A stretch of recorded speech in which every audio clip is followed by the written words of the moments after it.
When it comes to finishing your projects, one of the most efficient way is using a sprayer. I think spraying rather than using a roller or a brush is possibly every DIYer's dream. For me, there's a couple reasons why I don't do it more, and that's setting up and planning, and also the overspray you get. That's been a problem for me for a very long time, and with the setup I have now, I can do all my preparation in about 10 minutes. Thanks to Rockler for sponsoring this video. Let me show you how I did it.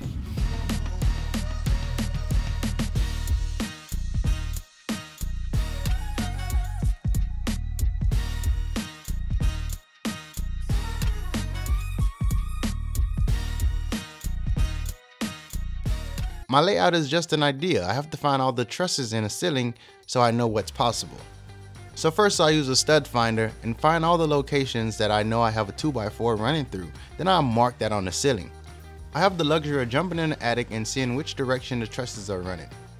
Right now I'm laying out painter's tape to set the edge of the tracks. I'll do this in all 4 corners to give me a quick visual. I have a pretty good idea on where I have support in the ceiling and where I don't, so I need to jump up in the attic and add additional support. Ideally I want to be mounted to this truss right here, but the garage door motor is attached to it and it's on the other side of the outlet. That said, I need to add support in the ceiling. It wasn't easy, but I managed to work this 2x4 in place. And now I have something solid to mount the tracks to. The ceiling tracks comes in 4-foot sections and they call for a 2x4 to be mounted to. But I'm actually using a 2x3, which I think is suitable as well. Although the surface is not as wide as a 2x4, it's still doable. I'm using this drill guide by Rockler to quickly drill out the holes at the same depth at the pre-marked locations. The 2x4 I added in the attic is what I'm planning to mount this 2x3 to. Since I'm working alone, I use 3-inch wood screws to temporarily secure this. I'll come back and add lag bolts after I mount the entire frame to the ceiling. Besides, these wood screws act as a pilot hole for the lag bolts later. Now I'll mark and cut the second 2x3 to finish off the first side of the frame.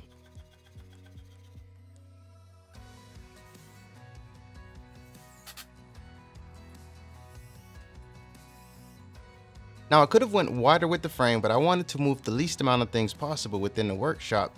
With this in mind, shuffling things in the shop should be at a minimum. I used a combination of measuring from the wall and also using a framing square to check to see how well I can get this in square.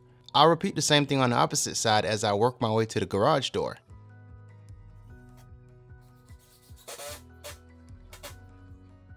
Referencing the video screen, the trusses I connected to are going from left to right as my hand is pointing. However, near the garage door, these are going in opposite directions.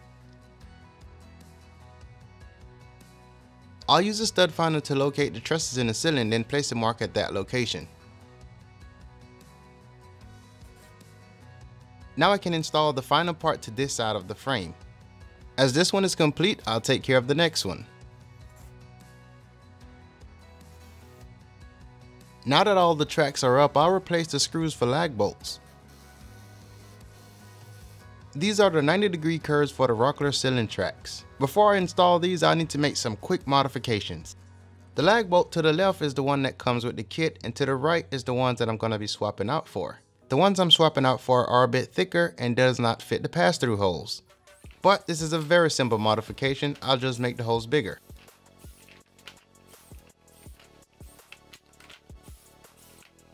To install the ceiling track, I picked any corner and started there.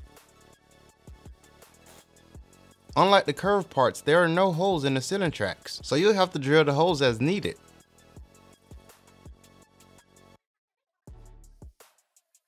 Now I'll place the track in the curve and secure it to the 2x3.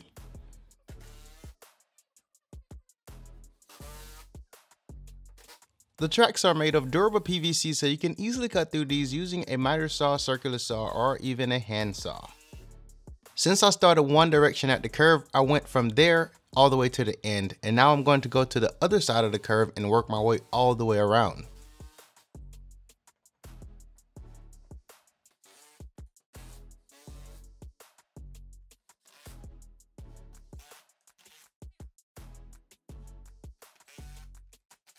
I was planning to create an opening at the garage door opener, but I sort of lost track of what I was doing and continued to track past that. I'll come back and fix it.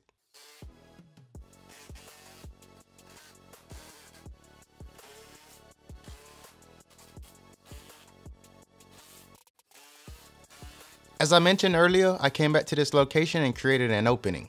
With this opening, I'll be able to add and remove things from the track. When installing these tracks, one thing you can't do without is these track stops. Normally you put these at the end of the track, so whatever you put on the track doesn't roll off.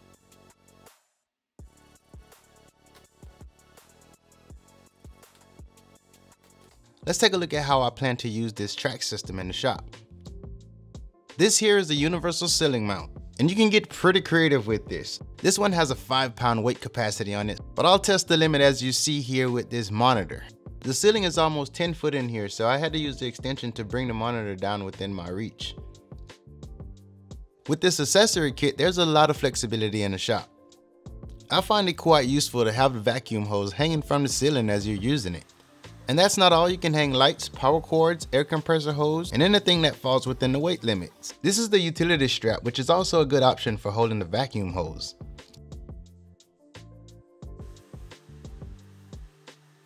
The last time I sprayed in the shop, there was overspray everywhere.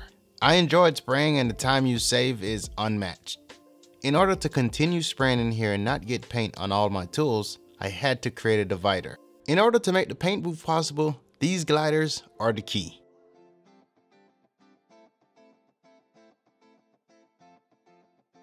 With the track system installed, setting up should be way better than before. As far as setting up, I need to protect the floor, and I do that with an old paint cloth.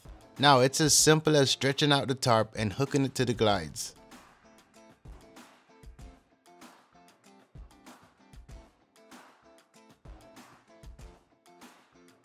This is a special order tarp, which is 20 feet by 12. I was hoping to get the 20 by 10, but that was not in stock. This is pretty bulky to deal with, but for what it does, I'm okay with it. The single tarp covers a lot of space, but I'll still need a second one. I'm not sure I can get the tarp to be this flat when I fold it back up, but I'll sure try. The extra 2 feet of tarp hanging on the ground is a lot to work with, but it's movable so I can push it wherever I like. The extra length should prevent me from getting paint on the floor. Being that this is my first time laying this out, I now know how many glides I'll need to leave on the track. I bought 3 of these tarps without taking in the final measurements of the track. 3 would have been too much, and as you see, 2 of them fell short. Eventually I have to hunt down a piece of tarp that can fit this section, but for now I'll use plastic to close off this area. And here's a better visual from inside of the booth, allowing you to see how this is laid out. In a perfect world, I like to be able to leave them on the track and sort of push them into a corner, but I need my space in the shop, so these have to come down. For now, this is my quick entry exit to the booth. Unless I had a dedicated space, I'll always have to do some sort of setup.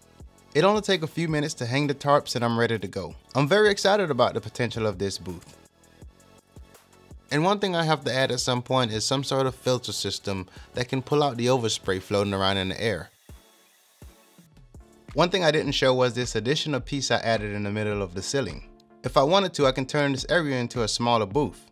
The main reason for this track in the center is so that I can hang video lights and other accessories such as vacuum hose, extension cords, and whatever else I need to.